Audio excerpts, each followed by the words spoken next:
বলছি আপনার না এখানে একটু সই লাগবে। কিসের সই বৌমা?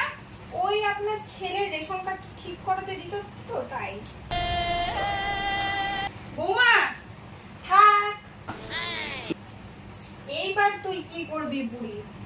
তোর বাড়ি সম্পত্তি সব এখন আমার নামে। তুই জানিস এটা কিসের কাগজ? এটা তো জমি বাড়ি সমস্ত কিছুর পেপার। আর বৌমা! সবকিছু আমার। বৌমা থাক, আর কথা বলতে হবে না। এখন আমি যা বলবো তুই চুপচাপ খালি শুনবি। আর এখন তুই আমার পায়ের তলায় থাকবি, বুঝলি? সারাদিন বুড়ি আমাকে দিয়ে বাড়ির সব কাজ করাস আর নিজে এসির মধ্যে বসে থাকিস। अच्छा বলছি তোমার পেনটাই চলছিল না তাই। মা, আমি তো আপনার সাথে প্র্যাঙ্ক করছিলাম, প্র্যাঙ্ক। থাক বৌমা, তোমাকে আর প্র্যাঙ্ক করতে হবে না। ব্যাগপত্র গোছাও, বিদায় হও, মা, বিদায় হও।